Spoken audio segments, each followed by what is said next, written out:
අන්තිම World Test Championship එකේ ඔබ අවසාන තරඟ හතරට යනකම් වගේ chance එක හිටියා අවසාන තරඟේ ක්‍රීඩා කරන්න ඒ අවස්ථාව අපිට අවසනාවන්ත ලෙස අයිමි වුණා මේ championship එකට යන්න කලින් කොහොමද තරඟාවලිය හොඳට ආරම්භ කරන්නේ කොතරම් වැදගත්ද ඔව් වාකි වගේ සෑහෙන ක්ලෝස් හිටියා top 3 එන්නේ ඉතින් අවාසනාවට ඒක කරගන්න බැරි වුණා අපිට ඉතින් මම ඊයේ බොයිස් ලේක කතා කරා මම මතක් කරලා දුන්නේ ඒක අපිට කොහෙටද යන්න පුළුවන්කම තිබ්බේ අපි කොහෙන්ද නැවතුනේ කියන එක. ඉතින් මම හිතනවා මේ තරඟාවලිය හොඳ ආරම්භයක් ලබා ගත්තොත් the fact එක තමයි home series අපි අනිවාර්යෙන් ජයග්‍රහණය කරන්න ඕනේ. ඉතින් ඒ points අපි එකතු කරගෙන යන්න ඕනේ මේ series වලට යනකොට. ඉතින් හොඳ opportunity එකක් home series එකකින් පටන් ගන්න එක ඉතින් හොඳ note එකකින් ඉවර ගන්න බලලා මේ තරඟාවලිය. ඒක තමයි අපේ මම හිතන්නේ ප්‍රොෆෙෂනල්ස් ලගේ තියෙන ජොබ් එක අපි ඇඩැප්ට් වෙන්න ඕනේ හැමතිස්සෙම හැම සිටුේෂන් එකකටම. ඉතින් අපිට හම්බෙන්න ෆීචර්ස් වලින් අපි සෙල්ලම් කරන්න ඕනේ. ඉතින් අපිට කාටවත් බ්ලේම් කරන්න බෑ ඒකට. මොකද අපිට ගිය අවුරුද්දේ සෑහෙන මැචස් එක ළඟ හම්බුණා. ඉතින් මේ අවුරුද්දේ හම්බුන්නේ නැහැ. ඒක අපිට අපේ අතේ තියෙන දෙයක් නෙමෙයි. නමුත් අපි ඒකට හැඩ ගැහිලා අපි බලනවා කොහොමද මේ තරඟාවලියට සූදානම් වෙන්නේ කියලා. හොඳ NSL තරඟාවලියක් තිබ්බා පහුගිය මාස ටිකේ. ඉතින් ඒකේ සූදානමයි ඒකේ performance උයි හොඳයි. ඉතින් මම හිතනවා ඒකෙන් තමයි ගොඩක් වෙලා ටීම් එක පික් කරන්න හම්බුනේ.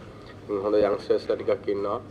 ඒගොල්ලොත් එක්ක මේ ගමන ඉවරනකම් යන්න බලනවා. මම දැන් හොඳම දේ තමයි තරගය ජයග්‍රහණය කරලා ඒ දෙන ෆෙයාවෙල් එක ඉතින් අපිට අවාසනාවකට දිමුට්ට ඒ දේ දෙන්න බැරි වුණා. ඉතින් මම පෞද්ගලිකව මම බලාපොරොත්තු වෙනවා මගේ උපරිමය දීලා මේ තරගය ජයග්‍රහණය කරලා ඇන්ජියට හොඳ ෆෙයාවෙල් එකක් දෙන්න. අපි කතා වෙලා ගියේ අපි කතා වෙමින් යන්නේ ගොඩක් වෙලාවට 2-2 කම්බිනේෂන් එකකින් යන්නේ. ඉතින් තාම ටීම් එක ෆයිනලයිස් කරලා නැහැ. ඉතින් කවුද හොඳටම මේ වෙලාවේ පන්දු යවන්න 4 දෙනා කියලා තමයි දැන් බලන්න ඕනේ. ඉතින් මේ 4 දෙනාව තමයි ගොඩක් වෙලාවට යොදාගන්නේ. මොකද මමත් පන්දු යවන්න නිසා මේ තරඟාවලිය ඉතින්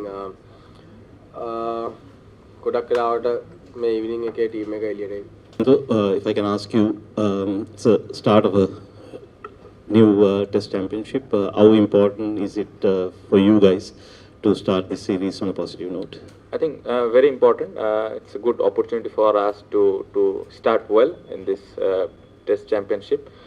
We did some practice in Bangladesh. We had a good preparation. So I hope we'll start this competition very well. ලොකු අභියෝගයක් මොකද ගොඩක් එක්ස්පීරියන්ස් තියෙන කෙනෙක් ක්‍රිකට් එකේ. ඉතින් විශේෂයෙන්ම ටෙස්ට් ක්‍රිකට් එකේ ඉතින් හැබැයි අපිට මම හිතන්නේ හොඳ බෑකප් එකක් තියෙනවා. හොඳ යන්ග්ස්ටර්ස්ලා ටිකක් ඇවිල්ලා ඉන්නවා. ඉතින් මම හිතන්නේ ලොකුවට පසුතැවෙන්න ඕනේ නැහැ ටීම් එක හදද්දී. නමුත් පසුතැවෙන්න ඕනේ එකම කාරණාව තමයි මොකද ඇන්ජලෝ මටිසෝ ආයි ටෙස්ට් ක්‍රිකට් වල දකින්න හම්බෙන්නේ නැහැ. ඉතින් එකම පසුතැවීම මේක තමයි මගේ තියෙන්නේ. නමුත් මම හිතනවා අපිට හොඳ බෑකප් එකක් ඉන්නවා කියලා ඉස්සරහට.